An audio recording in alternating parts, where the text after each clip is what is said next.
Assalamualaikum warahmatullahi wabarakatuh.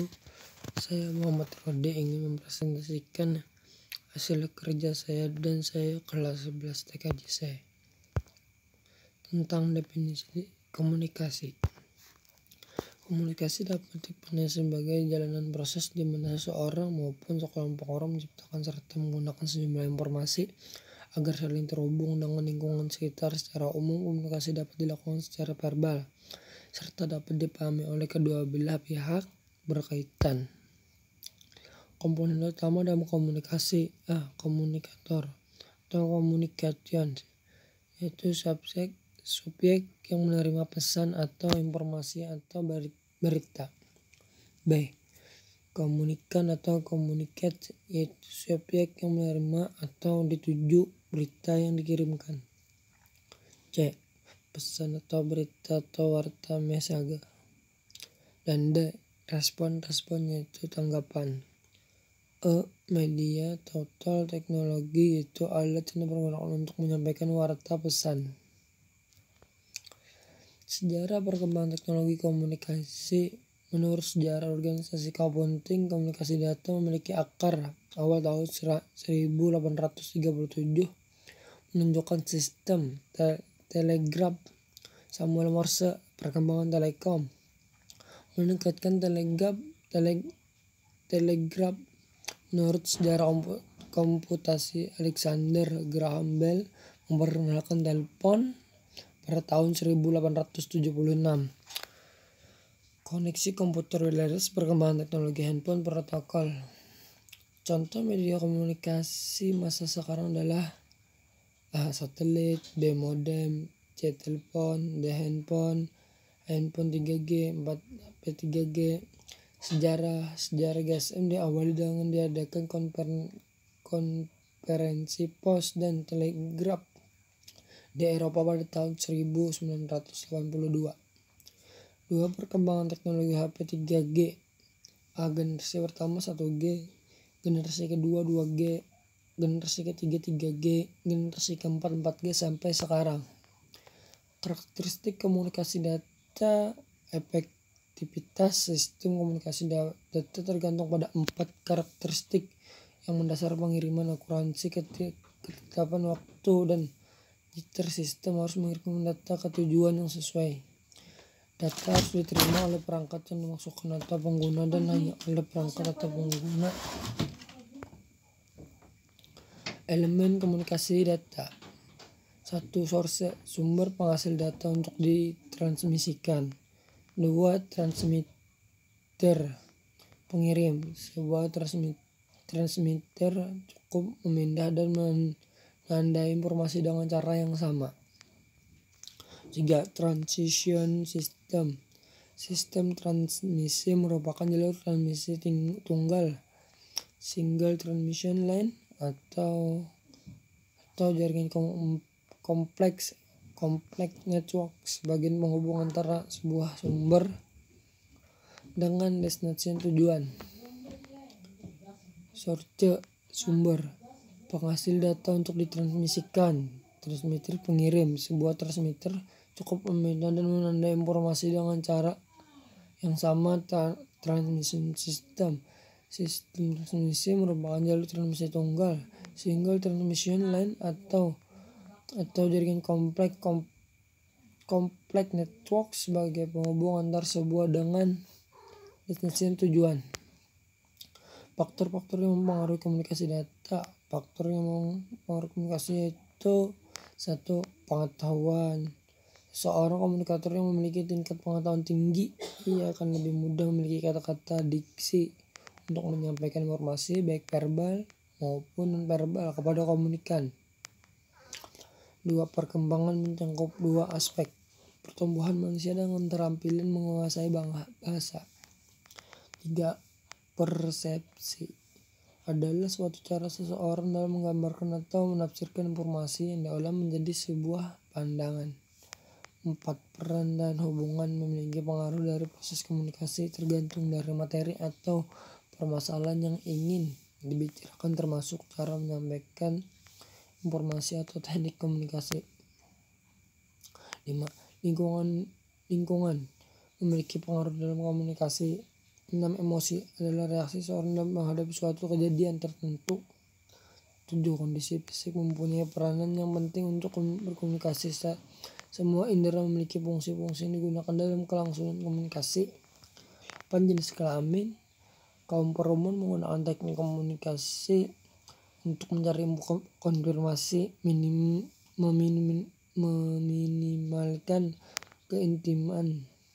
Sementara kaum laki-laki menunjukkan independensi dan status dalam kelompoknya.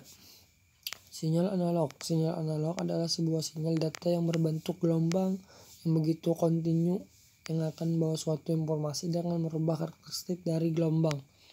Sinyal digital. Sinyal digital adalah sinyal data yang terdapat dalam bentuk pulsa dan dapat mengalami sebuah perubahan yang secara tiba-tiba dan memiliki besaran antara 0 sampai 1. Model transmisi data.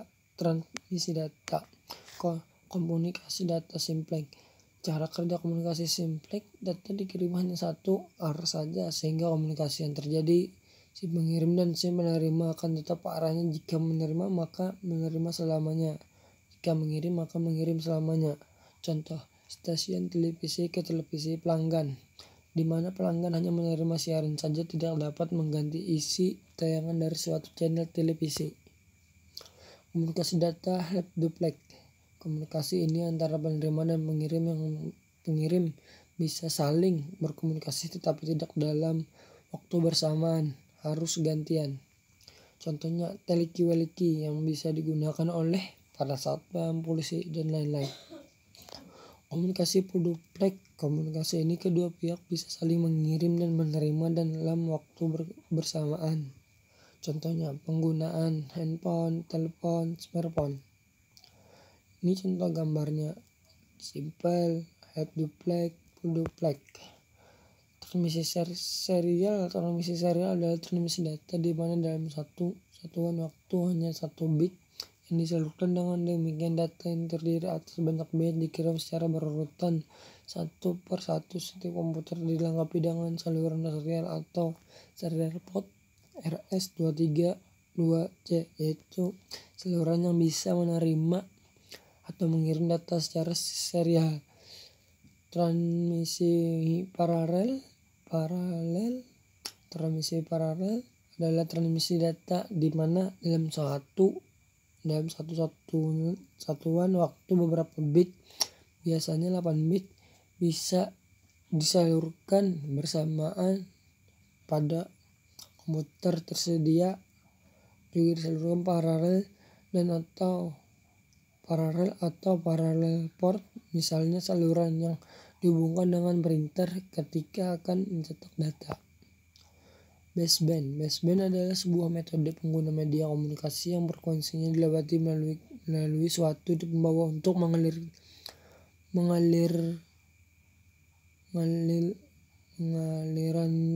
data.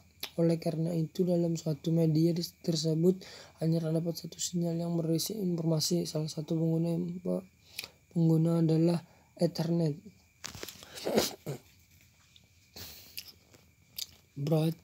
Broadband merupakan sebuah istilah dalam internet yang merupakan koneksi internet transmisi data kecepatan tinggi. Ada 2 jenis jalur lebar yang umum, yaitu DSL dan kabel. Modem yang mampu mentransfer 512 kbps atau lebih, kira-kira 9 kali lebih cepat dari modem yang menggunakan kabel telepon standar.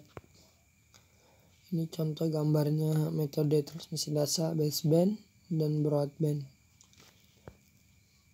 Perkembangan generasi jaringan seluler. 1G mengacu pada generasi pertama dari teknologi seluler nirkabel. Telekomunikasi seluler ini adalah standar telekomunikasi analog yang diperkenalkan pada 1980-an. 1G pada umumnya adalah teknologi analog dan ponsel yang memiliki daya tahan baterai yang terbatas dan kualitas suara tanpa keamanan yang besar, dan kadang-kadang akan mengalami panggilan yang terputus, dropped call. Kecepatan maksimal dari 1G yaitu 2,4 kbps. Ini adalah standar telekomunikasi analog dan berlanjut hingga digantikan oleh telekomunikasi digital 2G. 2G jaringan 2G muncul pada tahun 1990-an yang menggabungkan sinyal digital ke dalam jaringan seluler. 2G adalah implementasi jadi digital pertama dari komunikasi suara dan kabel. 2G juga memperkenalkan layanan data seluler yang aman dan mampu mengirimkan pesan teks SMS dan pesan multimedia MMS. 2G juga menerapkan konsep CDMA dan GSM. Dengan konsep CDMA dan GSM itu kecepatan maksimal dari jaringan 2G bisa mencapai 50 kbps atau 1 Mbps. Perbedaan utama antara 1G dan 2G yaitu sinyal radio yang digunakan oleh jaringan 1G adalah analog sedangkan jaringan 2G adalah digital. 3G generasi ini menetapkan standar untuk sebagian besar teknologi nirkabel yang telah kita kenal dan menggunakan saat ini. Penanganan data broadband menjadi ciri-ciri khas sistem 3G dan merupakan persyaratan bagi ponsel pintar yang memproses aplikasi berat data yang terlibat dengan jejaring sosial, streaming musik dan video. Sistem GPS dalam generasi yang diperkenalkan secara pada tahun 2001 ini kecepatan maksimal internet bisa mencapai 0,2 Mbps. Bahkan beberapa provider sudah bisa menggunakan kecepatan yang lebih dari itu dan bisa disebut sebagai jaringan seluler 3,5G atau 3,75G. 4G. Jaringan 4G telah mulai meningkatkan data bandwidth sekitar 10 kali lipat dari jaringan 3G. 4G adalah teknologi yang sangat berbeda dibandingkan dengan 3G. 4G didirikan untuk menjadikan jaringan internet dengan kecepatan tinggi, kualitas tinggi, dan kapasitas tinggi kepada pengguna, namun tetap menjaga tingkat keamanan, menurunkan biaya layanan, suara dan data, multimedia dan internet melalui IP. Standar yang ditawarkan dari jaringan 4G adalah kecepatan akses, searching, pelayanan games, video, dan kualitas tinggi, TV support, dan masih banyak lagi. Kecepatan maksimal jaringan 4G adalah 100 Mbps atau 1 Gbps. 5G. Jaringan 5G merupakan generasi berikutnya yang menawarkan kecepatan yang lebih di koneksi yang jauh lebih perangkat lainnya dengan menggabungkan teknologi jaringan mutakhir serta penelitian terbaru. 5G mampu menawarkan koneksi yang jauh lebih cepat daripada koneksi yang ada saat ini. Kecepatan maksimal yang diperkirakan mencapai 35,46 Gbps yang berarti 35 kali lebih cepat daripada 4G. Sekian dari saya. Wassalamualaikum warahmatullahi wabarakatuh.